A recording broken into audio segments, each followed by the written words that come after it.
자, 5번 보시면은 275쪽에 5번 보시면 이게 저당권 설정의 제한인데요. 자, 우리 저당권 설정의 제한에 대해서는 간략하게 말씀을 드리면 이게 예정자 보호 조치이기 때문에 우리 사업주체가 주택을 건설해서 예정자에게 주는 과정을 살짝 말씀드리면은 예정자 보호 조치니까요. 사업주가 대지를 먼저 취득을 합니다. 대지를 취득을 하죠. 대지를 이전 등기를 통해서 등기받아 취득한다고 봅시다. 대지를 취득한 상태에서 사업 승인을 받겠죠. 사업 승인을 받아 사업 시행권을 딴 상태에서 착수 신고가 착수하게 되는데 완공이 됐다. 그럼 이제 사용 검사를 받고 쓴다 그랬죠. 그런데 완공이 돼서 완공한 사람이 사업체가 완공했으니까 자기가 아까 원시 취득해서 자기 앞으로 이제 보존 등기를 할 겁니다. 보존을 한 상태에서 나중에 예정자가 잔금 내고 들어오면 안전하게 넘겨줘야 되는데 이 사업체가 자기 앞으로 등기가 되어 있는 상태에서 예를 들어 예정자가 해가 되게 돈을 빌리면서 저당권 설정해 놓고 도망간다. 아니면 용익권을 설정해도 피해가 되죠. 아니면 처분해서 소유권 넘겨주는 거 다 피해가 됩니다. 그런 것들 저당권 등을 예정자 보호에서 설정하는 거 못하게 제한하겠다는 얘기예요.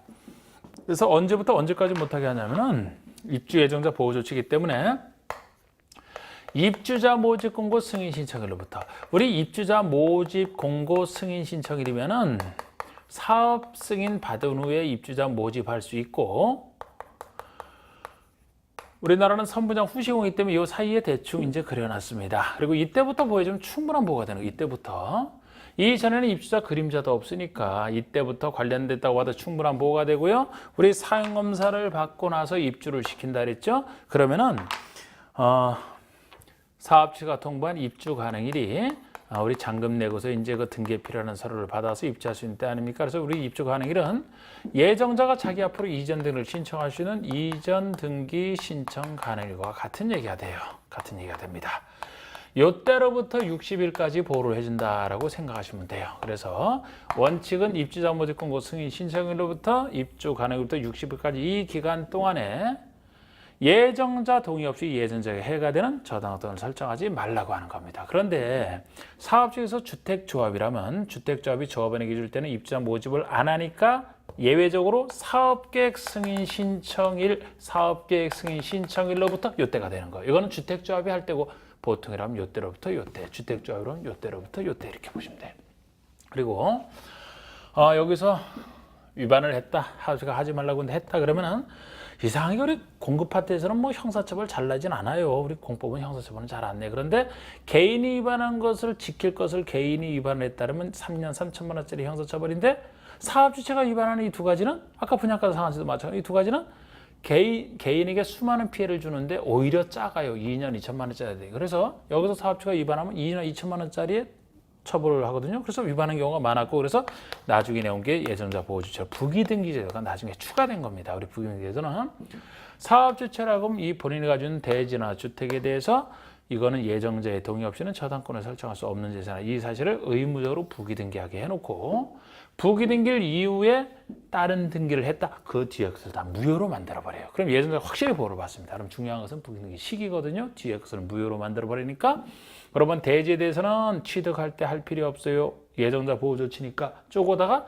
입주자 모집 공고 승인청과 동시에 부기등기하면 됩니다. 이때부터 보여주면 된다 그랬잖아. 근데 주택은 이때 하고 싶어도 못하는 게 나중에 완성이 되기 때문에 주택은 보존 등기 신청과 동시에 하면 돼요. 보존 등기도 되기 전에는 저당권을 아예 설정할 수가 없죠. 그러니까 대지는 이때 입주자 모집 공고 승인청과 동시에 주택은 보존 등기 신청과 동시에 뒤에 것이 무효. 그리고 원칙적으로 부기등기는 말소 못해요. 보호조치이기 때문에. 그런데 예외적으로 말소할 수 있는 경우 세 가지가 사업 승인이 취소가 됐다 그러면 공사 못하니까 보호조치가 필요 없어요. 그 다음에 예정자가 예를 들어 이때쯤 이전 등기를 자기 앞으로 신청했다 그러면 말소해서 다른 등기 하더라도 등기 순서에서 먼저 보호받기 때문에 말소해도 상관없어. 또 하나 60일까지 보니까 입주 가능부터 60일이 지났다. 보호할 필요가 없어서 말소할 수 있는. 그래서 우리 5번 보시면 주택건설 사업에서 건설되는 주택대지에 대한 사업주체의 저당권 설정이 제한되는 기간은 자 다른 얘기 없죠? 그리고 가로 속에 주택조합의 경우 제외죠? 그러면 5번에 그냥 입주자 모집공고 승인 신청으로부터 사업체가 통보한 입주 가능일이요 60일이 된 날까지가 맞는 거예요. 4번은 6월까지라서 안 되는 것이고 그냥 5번 보시면 됩니다. 그 다음에 6번 보시면은 사업주체는 예정자의 동의 없이는 양도 등이 될 수 없는 재산임을 주택 및 대지의 소유권 등기에 부기등기해야 된다. 그 시기로 써오른 거 부기등기 시기 아닙니까? 그럼 이것은 대지에 대해서는 입주자 모집공고 승인청과 동시에 건설의 주택에 대해서는 소유권 보존 등기와 동시하라. 답이 5번이 되죠. 답이 5번이 되는 겁니다. 그 다음에 7번 보시면 사업체 부기등기와 관련된 내용이다. 옳은 것을 했는데 1번 부기등기일 이후에 해당 대지나 주택을 양수하거나 제한물권을 설정받은 경우 압류 등이 됐다. 그 효력을 취소할 수 있다. 부기등기일 이후에 해지 등기는 효력 무효. 그래서 1번 틀렸고 2번에 사업주체는 입주자가 소유권 이전 등기를 마치는 때까지 부기등기를 말소할 수 없다. 꼭 이전 등기 시까지 부기등기 말소할 수 없는 게 아까 봤듯이 사업 승인이 취소가 되거나 이전들이 이미 신청을 하거나 60일이 지났다. 그때는 말소할 수 있기 때문에 틀린 얘기고 3번의 사업주체는 사업계획 승인이 취소되면 부기등기를 말소할 수 없다. 말소할 수 있는 사유. 4번의 사업주체는 입주 예정자가 이전 등기를 신청한 경우는 부기등기를 말소할 수 있다. 그 사유 중에 하나잖아. 4번이 맞고요. 5번은 사업주체가 국가자체, 토지주택공사, 지방공사인 경우에도 부기등기를 해야 된다. 원래 부기등기를 해야 되는 게 원칙이지만 사업체가 공공사업주체라면 믿어주기 때문에 부기등기가 필요 없어요. 그래서 이건 틀린 겁니다. 아니면 지금 이런 거 공공사업주체일 때도 부기등기가 필요 없고 예를 들어 그 대지가 사업주체 소유가 아닌 남의 땅이다. 그래도 이제 그런 부기등기 못한다. 그런 예외 중에 하나 있죠. 그리고 8번의 주택법상 투기과열지구에 대한 설명으로 옳은 거. 자, 우리 투기과열지구가 분양권 전매가 자유롭던 시절에 분양권 전매를 최초로 하기 위해서 나온 제도예요. 분양권 전매 제한을 통해서 투기를 막겠다는 얘기죠. 이것은 올해 들어와서 이제 더 확대 막 적용됐으니까 과거와 달리 좀 더 중요성이 높아진 건데 일정한 지역의 주택 가격 상승률이 물가 상승률보다 현저히 높은 경우에 시장운수구청장은 해당 지역을 투기과열지구로 지정할 수 있다. 그런데 투기과열지구 지정은 시장운수구청장은 못해요. 국장과 시도지사 둘 중에 하나입니다. 분양가 상한제 적용 지역은 국장만이, 투기과열지구는 국장과 시도지사 두 사람인데 시장운수구청장이라 지금 이건 틀렸죠? 그 중에서도 국장이 할 때는 좀 더 쉽고 시도지사가 할 때는 조금 어렵고 그 둘의 차이. 그래서 이번에 시도지사가 투기과열지구를 지정하는 경우는 해당 지역의 시장운수에 협의하라. 시장운수구청장과 협의가 아니고 국장과 협의를 해야 돼요. 국장과 협의를 해야 됩니다. 자, 국장이 정할 때는 아랫사람인 시장운수구청장의 의견만 들으면 돼요. 그럼 의견만 들어주면 되지 거기에 구속되지 않게 되면 그냥 국장은 편하게 할 수 있는데 시도지사 지정할 때는 윗사람인 국장과 협의를 해야 되기 때문에 국장이 협의를 안 해주면 혼자 지정 못하겠죠. 그죠? 그래서 시도지사 지정할 때가 좀 더 힘들다. 국장과 협의를 해야 되니까 그것도 좀 잘 보시고 3번에 투기과열지구로 지정되면 투기과열지구 내의 기존 주택에 대해서 주택의 전매 제한이 적용된다. 우리 투기과열지구는 최초로 분양권 전매 제한할 때 기존 주택은 선되지 않았어요. 앞으로 입주로 선정된 집이 그 선정된 지위만 통제를 했습니다. 그래서 이거 틀린 얘기죠. 나중에 이제 그 추가적으로 나온 분양가 상한제나 민간택지에서 우리 수도권에서 하는 나중에 그 분양권 전매 제한 받는 것들은 해당 주택까지도 다 통제 들어갑니다. 그런데 투기과열지구에서는 기존 주택은 아니고 그 선정된 지위만 통제하고 있어요. 그래서 3번 틀렸고 4번에 주택의 분양계획이 지난달보다 30% 이상 증가한 것은 투기과열지구로 지정해야 된다. 우리 투기과열지구 지정 요건 중에 하나인데 이거는 규칙에 나온 얘기라 평상시 잘 내는 건 아닙니다만 지금도 여기도 정답과 상관없이 나왔어요. 그냥 말만 이해하세요. 숫자보다. 여러분 주택의 분양계획이 지난달보다 30% 이상 증가했다라면 분양계획이 지난달보다 30% 이상 증가했으면 공급이 30% 이상 늘어난 거 아닙니까? 수요는 그대로인데 공급이 30% 이상 늘어났다면 가격은 떨어지잖아요. 투기과열지구 지정할 필요가 없죠. 증가가 아니고 감소라고 해야 돼. 감소. 분양계획이 30% 이상 감소가 되면 공급량이 30% 이상 줄었기 때문에 가격이 올라갈 거 아닙니까? 그러면 지정해야 되지. 그게 지정 요건이죠. 그래서 요거는 그래서 틀린 것이고 사실 요거를 이런 4번 같은 거 규칙의 이건 몰랐다 하더라도 요것도 당시에 정답 찾는 건 쉬웠어요. 5번에 투기과일 중에서 건설을 고파하는 주택의 입자로 선정된 지위를 세대원 전원이 해외 이주하게 되어 사업체의 동의를 받아 전매할 때는 전매 제한이 적용되지 않는다. 우리 분양권 전매 제한에서는 제한기간 제일 안 나왔고 적용 대상 조금 나왔고 제일 많이 나온 게 전매 제한 기간에 걸리더라도 부득이한 사유가 있으면 전매할 수 있는 그 사유를 제일 많이 그거 중에 하나 아닙니까?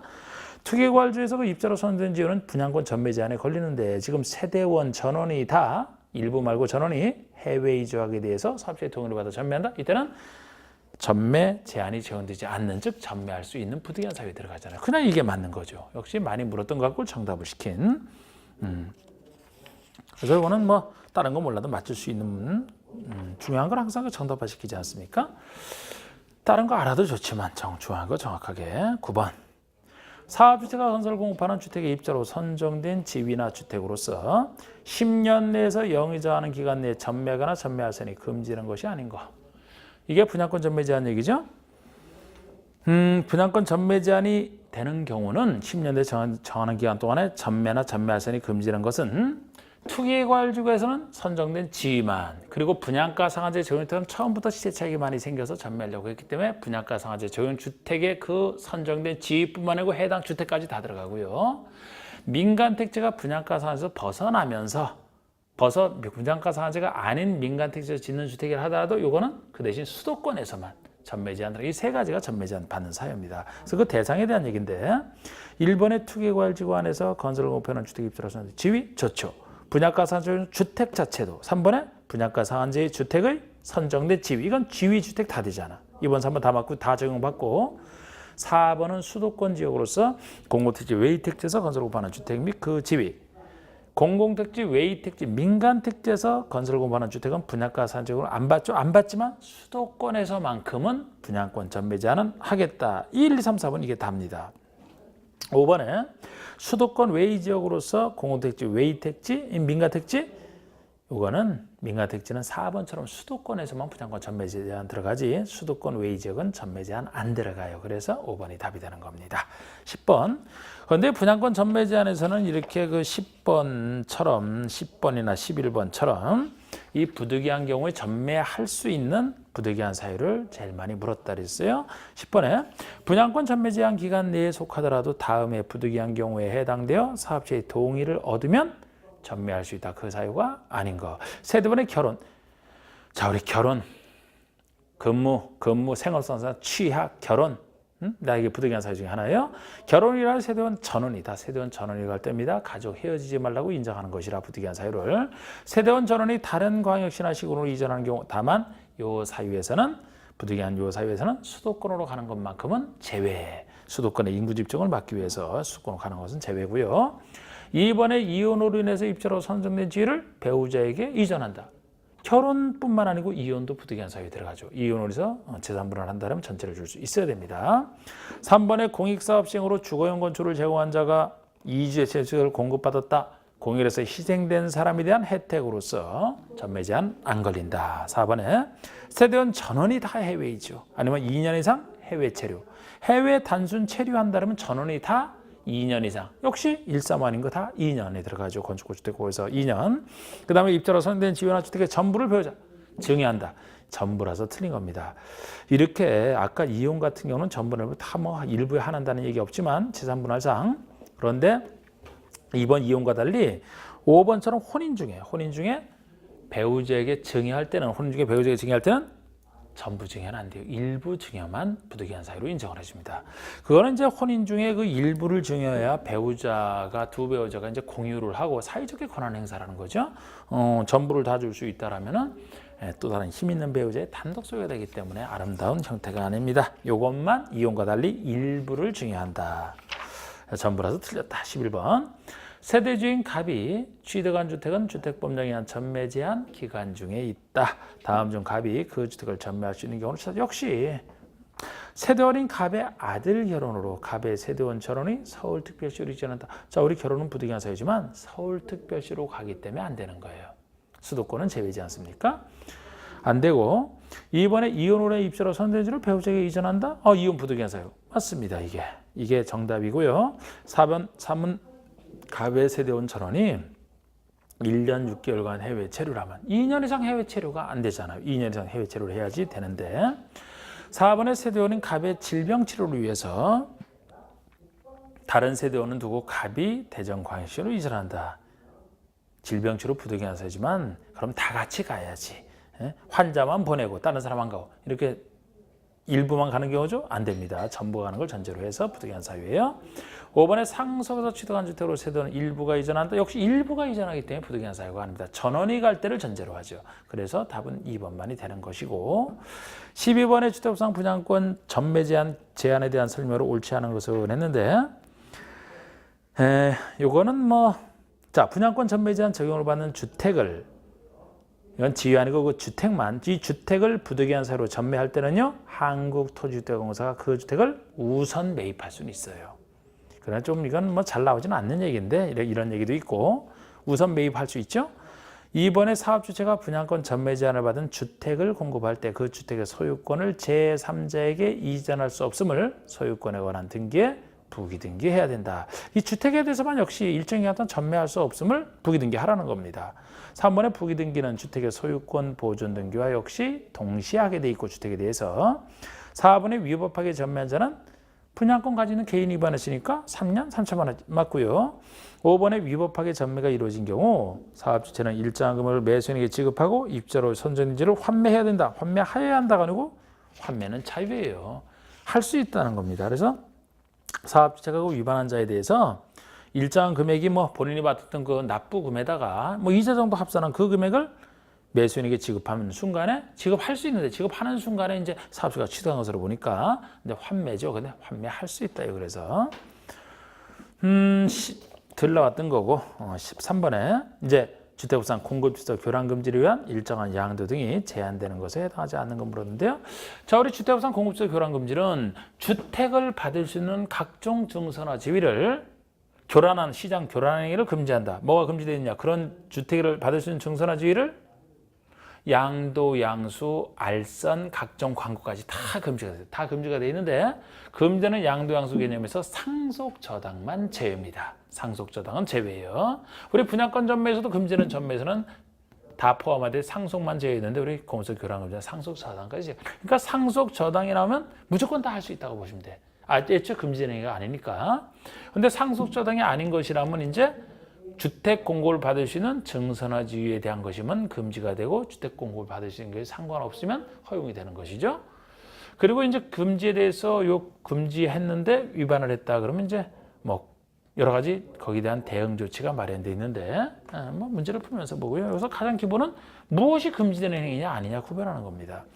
13번에 주택 공급지적 교란 금지로서 일정한 양도 등이 제한되는 것에 해당하지 않는 것. 제한되는 것이 해당되지 않으면 허용되는 걸 찾으라는 얘기인데 입주자 저축 증서.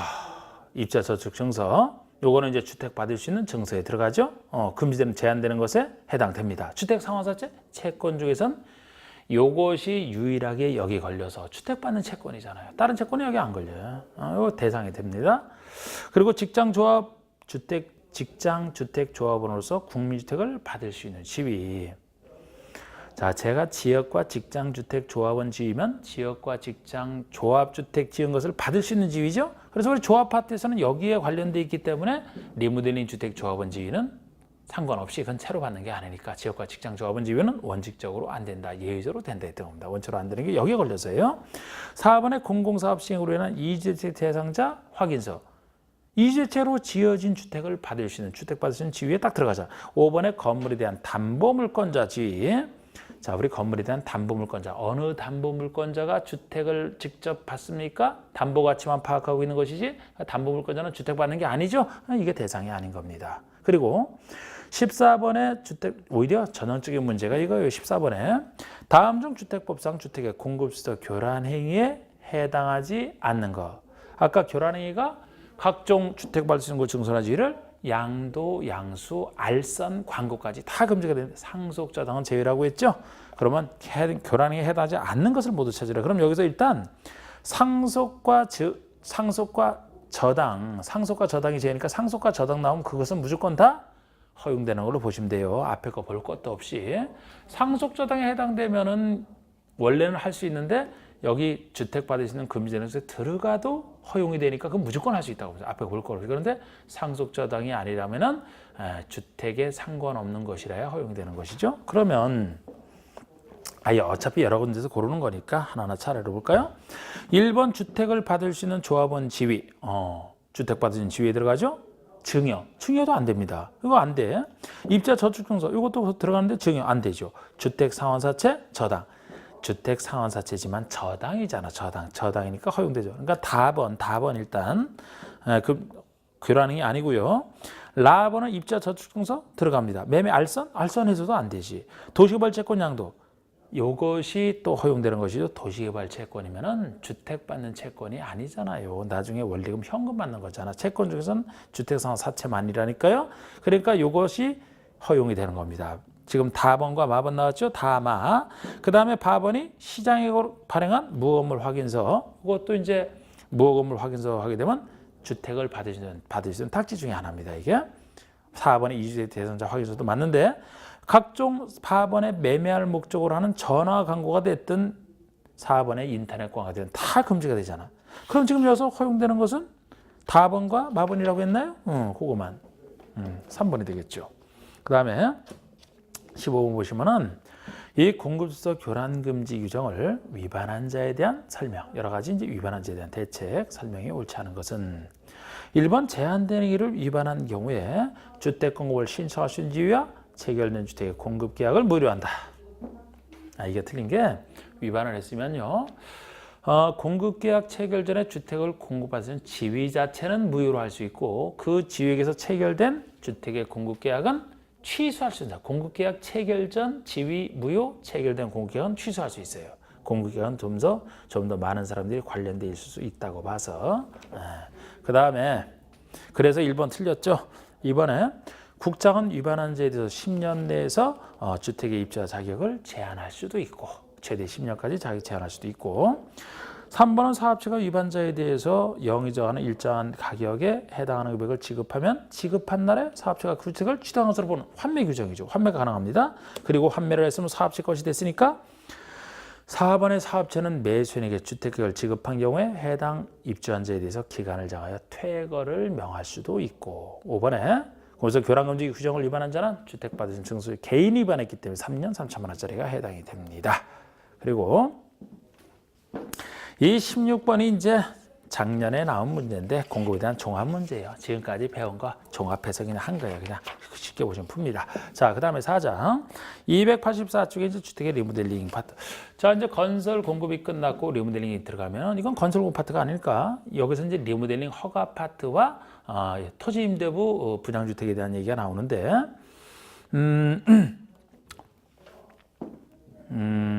1번 보시면 주택업상 리모델링에 대한 설명 중 옳은 것은 자, 리모델링은 건축의 자산 가치나 기능을 향상시키기 위해서 대수선하거나 신축, 중축, 대수선하거나 일부 중축 둘만 해당이 되죠. 신축 안 됩니다. 이번에 리모델링을 통한 건축의 증축은 사용검사로부터 15년이 경과된 국민주택에 대해서만 허용된다.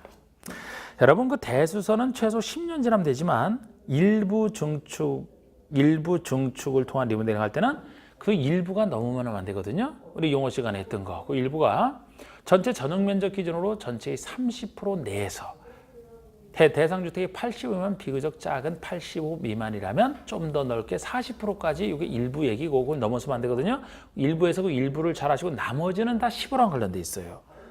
그래서 뭐 15년이 지나야 된다. 세대수 증가할 때는 최소 15%가 한도다. 수직 증축할 때도 15층 이상이면 3계층까지 15층이 안 된 14층까지 2계층 이런 얘기를 하는데 지금 이 부분은 15년이 경과된 건 좋은데 국민주택에 대해서만 이게 틀린 거예요. 15년이 경과된 주택이면 국민주택이든 아니든 주택이면 다 해당이 되는 겁니다. 그래서 틀렸고요. 3번에 증축형 리모델링을 위해서 안전진단을 실시한 결과 재건축 사업 시행이 필요하다고 결정한 경우는 사업 시행 인가 없이도 재건축이 가능하다. 자, 우리 안전진단은 리모델링 중에서는 대수선형이 아니고 증축형에만 허용되는 거예요. 증축형에서만 나오는 겁니다. 우리 증축하게 되면 새로운 면적 증가가 생기기 때문에 안전에 위험할 수가 있다고 봐서 증축형 리모델링을 하고 싶은 사람은 무조건 시장 등에게 안전진단을 요청해야만 되고 그럼 시장당은 안전진단을 실시하게 돼 있어요. 그런데 안전진단을 해봤더니만 지금 여기서처럼 재건축 사업의 시행이 필요하다고 결정했어요. 리모델링은 위험하대. 그래서 아예 부셔버리고 재건축하겠다. 그럼 재건축은 정비사업에 속하니까 정비법에 따라 해야 되고 리모델링을 허가하지 말라 이런 얘기가 나오거든요. 그런데 여기서는 그렇게 해서 재건축이 시행이 필요하다고 결정된 경우는 사업 시행 인가 없이도 재건축은 이게 말이 안 되죠. 재건축은 정비사업에 따라 해야 되기 때문에 정비법에서는 배우셨죠? 사업시행계획 작성해서 인가 받아서 사업시행권 따서 하는 거라고 그러면 당연히 사업시행 인가를 받아서 해야 되겠죠? 그래서 그 부분이 틀렸고요. 4번에 리모델링 주택조합이 공동체 단지 전체를 리모델링하기 위해서는 전체 구분수자 의결권의 각 3분의 2 이상 동의만 얻습니다. 우리가 이것도 틀린 겁니다. 그 리모델링 리모델링 허가 신청할 때 결의 요건이 단지 전체 등록 해설처럼 단지 전체 75% 동별론 과반수가 되지만 50% 이상 동의가 되지만 동만 리모델링 한다면 동의 75% 이상 결의 이게 필요해요. 그래서 3분의 2가 아니고 75가 기본이면 75는 4분의 3 아닙니까? 5번에 한국토지주택공사가 행하는 리모델링의 사업계획 승인권자는 감리자를 지정하지 않는다. 제가 주택법에서는 감리자를 승인권자가 지정한다. 승인권자가 사업 승인을 했을 때와 시장 등의 리모델링 허가를 하였을 때 승인권자가 지정을 한다. 그랬는데 이때도 공공사업지일 때는 승인권자 지정 안 하고 도시형일 때는 지정 안 하고 그랬잖아. 그럼 여기서 토지주택공사가 행하는 리모델링이니까 공공사업주체가 행하는 리모델링이죠. 그러니까 원칙과 달리 예외가 적용돼서 승인권자가 지정하지 않는다가 맞는 겁니다.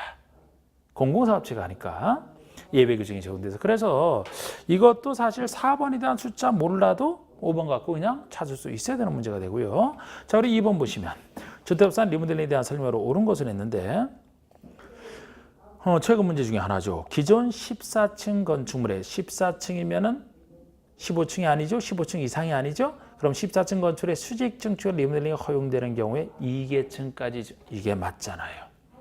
15층 이상이면 3계층, 14층 이하는 수직할 때 2계층까지. 그리고 2번에 리모델링 조합의 설립인가를 받으려는 자는 인가신청서에 80% 이상 토지에 대한 사용 승낙서를 첨부하여 시장 등에 제출하라. 80% 이상 대한 토지의 사용 승낙서는 지역과 직장 조합 만들 때 제출 서류죠. 리모델링은 새로운 주택을 건설할 땅을 필요로 하지 않기 때문에 이건 아닌 겁니다. 3번에 소유자 전원의 동의를 받은 입주자 대표회는 시장 의소에 신고하고 리모델링 할 수 있다.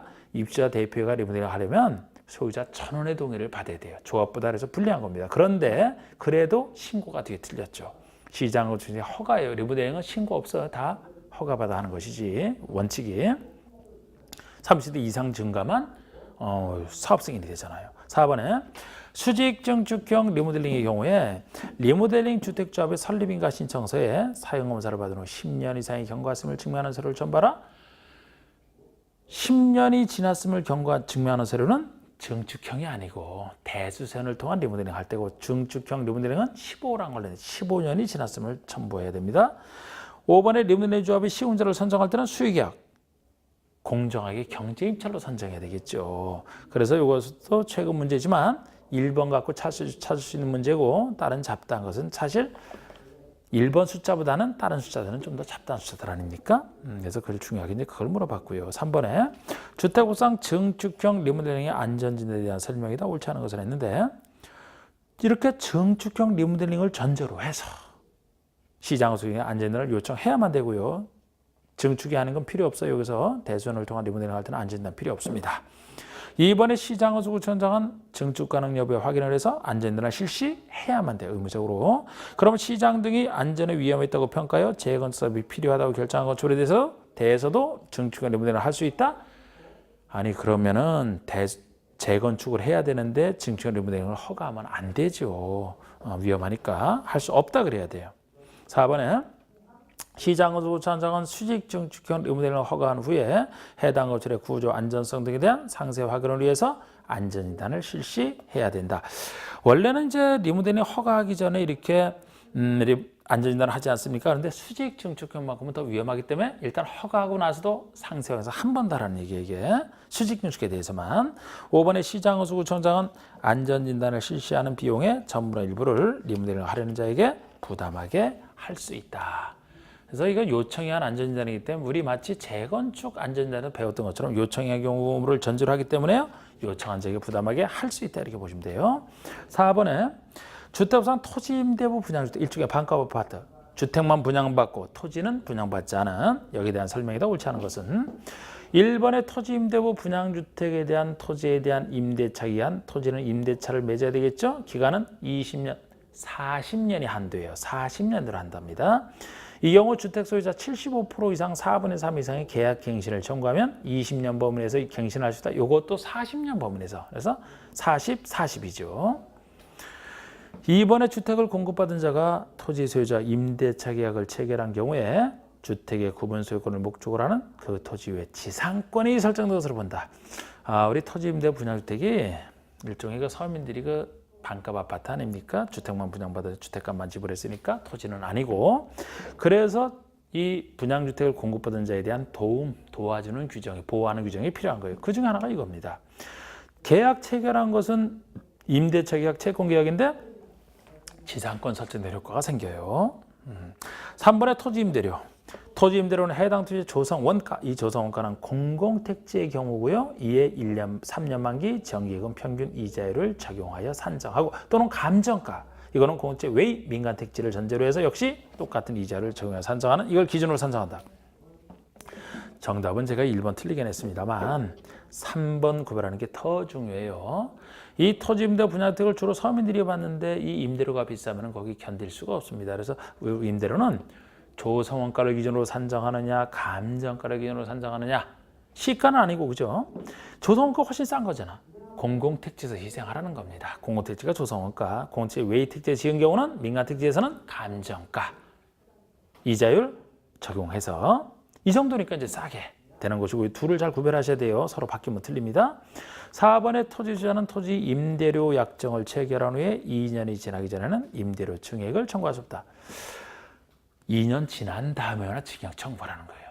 증액을 청구. 이것도 그 보호인데, 임차인 보호인데 2년이 지나야지만 증액 청구. 2년, 135 아닌 거 2년. 다 이것도 쓰잖아요. 여기서도. 그 다음에 5번의 주택의 소유자가 임대차 기간이 만료되기 전에 주택을 철거하고 재건축을 하고 싶다. 그러면은 토지 소유자 동의도 받아야 재건축할 수 있지 않습니까? 이 경우 토지 소유자는 정당한 사유 없이 거부할 수 없다. 그래서 이것도 역시 그 분양주택 받은 사람 보호를 위해서 토지 소유자가 거부, 정당한 사유 못한다 이렇게 하고 있어요. 그리고 이제 농지법 들어가는데요. 여러분, 농지법은 두 문제 나오는 법인데 항상 제가 하는 얘기지만 농지법은 한 문제에 맞출 생각으로 하시면 돼요. 농지법에서는 원래 출제하는 사람들이 한 문제는 쉽게 내게 돼 있고 한 문제는 어렵게 내게 돼 있습니다. 만약에 그 농지법 두 문제가 다 전체 문제인데 이거를 두 문제 다 맞추게 하면 농지법에서 만점 얘기가 된다는 얘기 아닙니까? 그래서 난이도를 하게 돼 있어요. 그래서 한 문제만 그냥 이거를 양도 엄청 많은데, 예를 들어 농지법이 뭐 중개실무보다 그 조문수다 농지법만 해도 많은데 이거를 두 문제를 다 맞출 생각이면은 너무 깊게 들어가야 돼. 그럼 비효율적인 공부가 돼. 그래서 좀 편안하게 생각하시면서 좀 핵심만 하고 아주 세세하게 들어가는 건 빼고, 그래서 한 문제 정확히 맞추면 합격이고 한 문제 더 맞추게 하는 건 너무 많은 노력을 필요로 하기 때문에 좀 어렵게 내게 돼 있어가지고 한 문제 맞추면 돼요. 근데 한 문제도 못 맞추면은 뭐 포기한다 해서 한 문제 못 맞추면 안 돼. 쉽게 낼 수 있는 건 맞춰줘야죠. 한 문제가 중요한데 절대 포기하면 안 돼. 이거 거기에 맞춰서 하니까 오늘도 이제 이거 짧은 거 뭐 약 1시간에 걸쳐서 그냥 할 겁니다. 이거를. 자, 보세요. 그래서 거기에 맞춰서 이렇게 해놨기 때문에, 자, 1번 농지법 규정한 농지에 대한 설명이 잘못된 거. 1번 농지는 그 지목이 전답과서는 중 하나? 아니죠. 전답과서는 지목은 농지 지목 맞는데 이 지목과 상관없이 실제 토지 현상 갖고 따져서 농사 실제 지으면 농지가 되는 거예요. 아무리 전답과서라도 농사 안 지으면 농지 아닙니다. 전답과서는 아니더라도 농사 지으면 농지가 되고 실제 현상으로 따진다는 거예요. 그래서 틀렸고, 2번의 생육기간이 2년 이상인 식용, 약용으로 이용되는 식물이 이게 다년성 식물인데요. 다년식물을 재배하는 토지? 농지죠. 3번에 농지에 설치하는 축산물, 특히 축사부지 농지에 해당된다라는 거. 농산물 생산물 뭐 비닐하우스 부지, 버섯재배에서 당연히 농지죠. 축산물 생산물 부지는 축사부지도 농지에 해당되기 때문에 이거는 농지인사세 그대로 설치하면 되는 게 축사입니다. 전용 아니에요, 이거는. 4번에 초지법에서 조정된 초지는 농지에서 제외된다. 제외되는 셋 중에 하나죠. 우리 초지는 초지법이 따로 있기 때문에 초지법 적용 받으면 돼서 농지에서 빠지는 겁니다. 그리고 지금 이 제외되는 것 중에 하나가 초지법 초지인데 또 하나는 우리 전답거선이 아닌 땅이라면은 농지가 될 수 있는데 농지가 될 수 있는데 농작물 경작에 3년 이상 계속 이용돼야 농지로 봐요. 3년 미만에 불과한 것은 농지 아닙니다. 전답과세는 잠깐만 농지는 농지대 전답과세는 아닌 땅. 그리고 또 하나가 임야인 상태에서 산지 전용허를 거치지 않고 그러니까 산지 그대로 임야 그대로 전용 거처 없이 임야인 상태에서 농사지으면 그거 임야로 봐야 되기 때문에 농지에서 빠지는 거. 자, 5번에 조경 관상용 수목과 그 묘목 재배하는 땅은 농지에 해당한다. 원래 수목이 보통 수목을 재배하는 게 임야 아닙니까? 그런데 조경이나 관상용 수목처럼 손 많이 가는 것은 요거 농지에 해당이 돼요. 이 지을 땅이. 그런데 이것도 괄호 속에 조경 목적으로 이미 식재한 것은 재배 목적에는 조경 목적으로 식재했다라면은 조경용 수목을 사서 정원에 심은 거 아니겠습니까? 그거는 농지 아니에요. 재배. 정확합니다. 1번만 틀렸고요. 2번에 농수산 농지에 해당하는 것은 그러니까 1번 조경 관상용 수목을 조경 목적으로 식재한 거 조경 목적으로 식재한 것은 아니다. 정원이니까 조경 목적. 지목이 임야인 토지로서 임야인 상태에서 산지 전용 허를 거치지 않고 인삼 재배에 사용된다. 이거 농지에서 제외된다 그랬잖아요. 초지만 초지니까 제외되는 겁니다. 4번 4년 동안 옥수수를 경작해온 지목이 대인 토지. 지목이 되면 전답거선이 아니죠. 전답거선이 아닌 땅이면 적어도 3년 이상 계속 이용돼야 농지 3년 미만은 제외된다 그랬잖아. 지금 4년 동안 옥수수를 재배했네요. 그러면 3년 이상에 들어가죠? 농지죠. 답이 4번이 되는 겁니다. 5번의 지목이 임야인 토지로서 산지 전용 허가를 거치지 않고 농작물을 경작한다. 임야. 농지 아닙니다. 산지. 자, 그래서 4번만 되고 3번에 농수산 용어가 잘못된 것은 농지부산 용어. 여기서 농업법인이라 하면 영농조합법인과 업무집행권자 중에 3분의 1 이상이 농업인인 농업회사법인 합쳐서 부르는 거 정확합니다. 3분의 1 이상. 2번에 작용이라 하면 작용. 이건 이제 경영보다 조금 작은 개념이죠. 스스로 경작한다. 소유농지에서 주로 이제 스스로 경작하는 걸 작용이라고 합니다. 그래서 농업인이 소유농지에서 농작물 경작이나 단식물 재배, 상시 종사하든지 농작업의 최소 반 이상을 2분의 1 이상을 자기 노동력에서 경작 재배하는 것과 농업법인이 역시 그 소유농지에서 농작물 경작 재배하는 것을 합쳐서 3번에 위탁 경영을 한 경영을 맡기는 게 위탁이에요. 예외적으로 이제 위탁 경영 가능한데요. 본인이 경영해야 되니까 자 농지 소유자가 타인에게 일정한 보수를 지급할 것을 약정하고 농작업의 전분의 일부를 위탁하여 향하는 이게 위탁 경영입니다. 4번 농지 전용이랑 옮길 전자를 쓰죠. 농지를 농작물 경작이나 단식물 재배 외의 다른 용도로 쓰는 게 농지 전용 맞아요. 5번에 농지를 농지의 계량시설과 농지에 설치하는 농축산물 생산시설 부지로 사용할 때는 농지 전용에 해당한다? 전용 아니죠. 이건 농지에 들어가기 때문에 예를 들어 농노수로 부지, 계량시설 부지, 농지에 관련된 거 다 농지입니다. 농축산물 생산, 아까 축사부지, 농지에 들어간다 그랬잖아요. 그럼 전용 아니죠. 5번이 틀렸고 4번에 농지법상 용어에 대한 설명으로 틀린 것은 자 1번에 실제로 작년 문제네. 그러니까 작년 문제도 두 문제 중에 한 문제 싣고 한 문제 까다로운 거예요. 항상 그렇다 그랬잖아. 그런데 이거 농지법상 용어인데 실제로 농작물 경작지로 이용되는 토지이더라도 법적 지목이 과수원인 경우는 농지에 해당하지 않는다? 아니 과수원이든 어디든 실제로 농작물 경작지로 이용되면 농지라고 했잖아요. 지목에 상관없이. 그럼 이건 틀렸죠. 이게 농지잖아요. 아주 쉬운 거예요. 이런 걸 틀리면 절대 안 돼. 그래서 여기서도 그 아래 숫자 있지만 숫자 갖고 푸는 문제 아니었거든요. 1번이 정답이에요.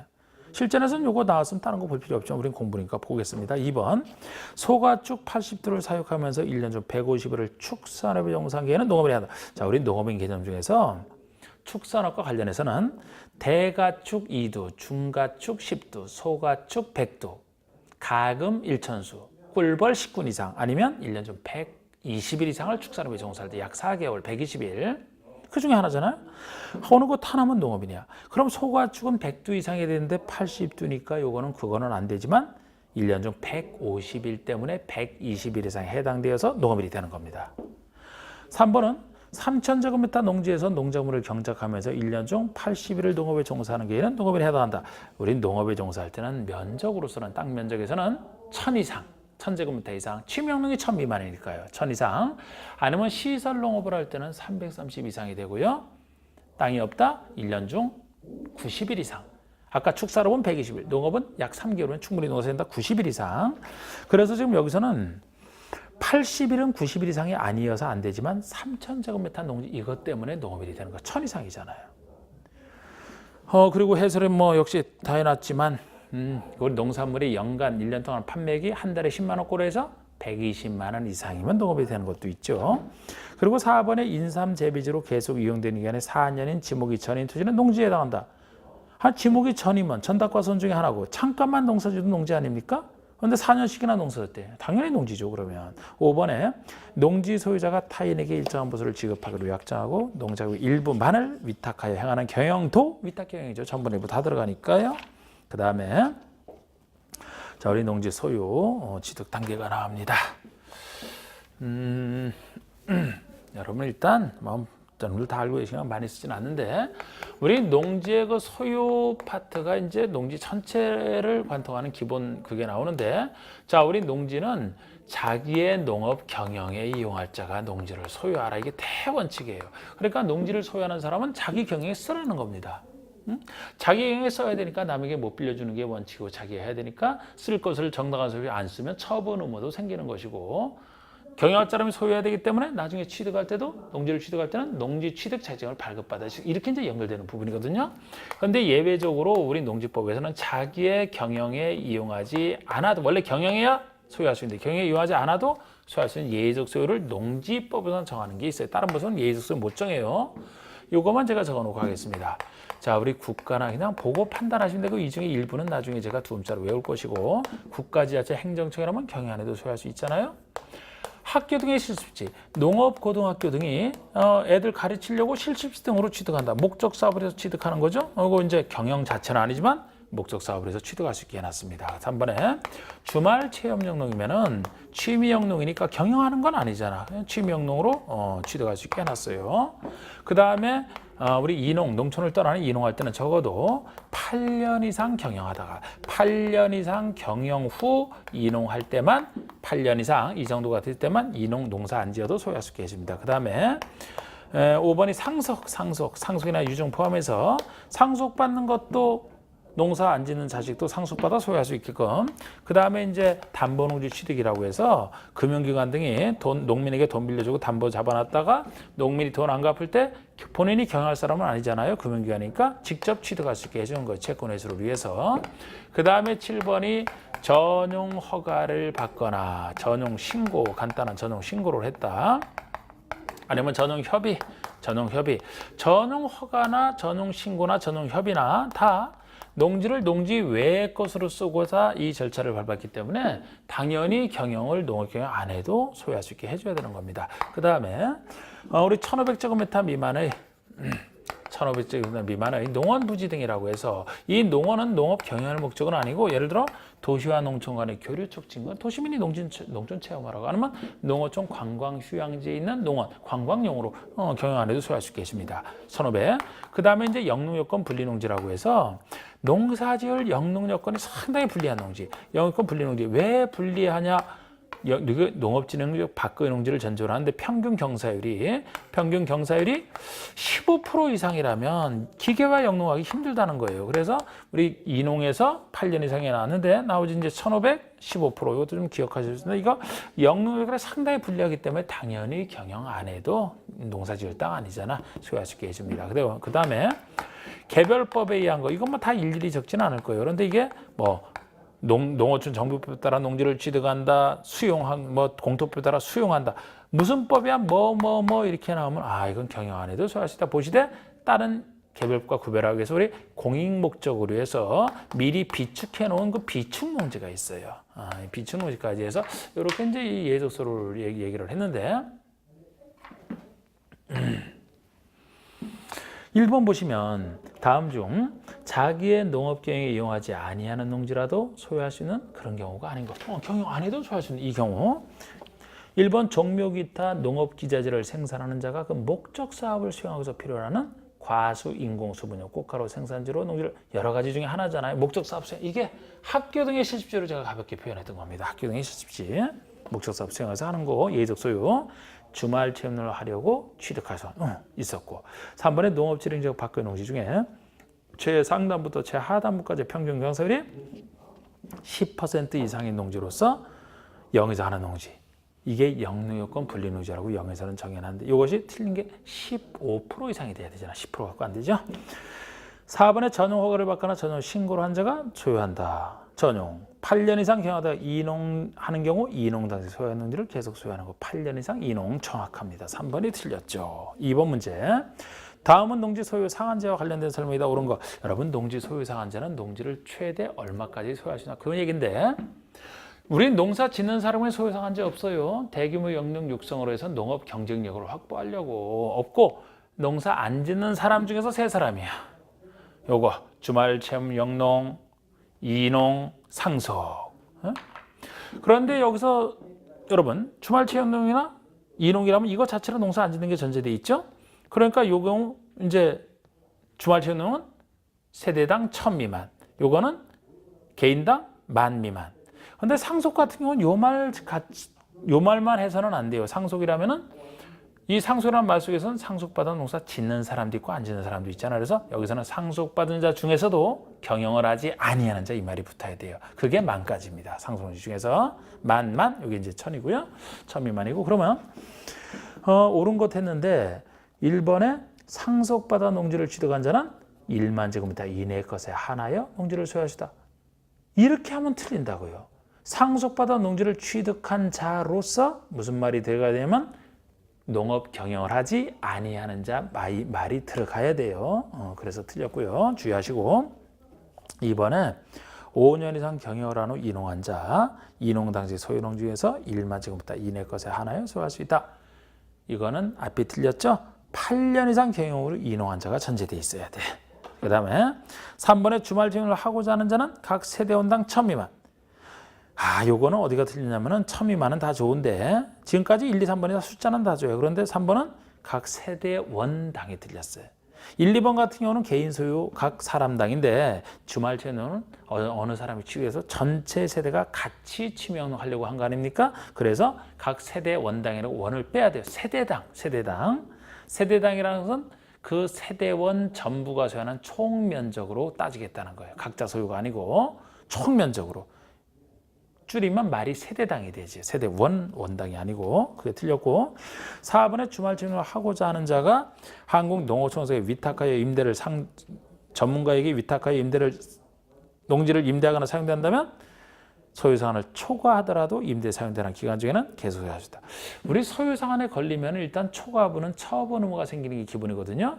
그런데 지금 여기처럼 한국농어총회사 등에 위탁하여 빌려준다라면 그 빌려주는 동안은 소유상한을 초과하여 소유할 수는 있어요. 그러면 처분 의무가 안 생기겠죠. 그런데 4번은 틀린 게 취미영농은 남에게 못 빌려줘. 본인이 취미영농 하려고 취득하기 때문에 해야 되지 남에게 못 빌려줍니다. 임대할 수 있는 사유가 아니기 때문에 이 규정을 이용할 수가 없어요. 5번처럼 나머지 8년 이상 이농, 여기 이농이든 상속이든 둘 다 해당된다고. 이런 경우는 농어총회사에 위탁하여 농지를 임대에 사용된다면 소유상한을 초과하더라도 임대에 사용되는 기간 중에는 계속 소유할 수 있다가 맞는 겁니다. 다른 거 왜 틀린지 잘 보세요. 그 다음에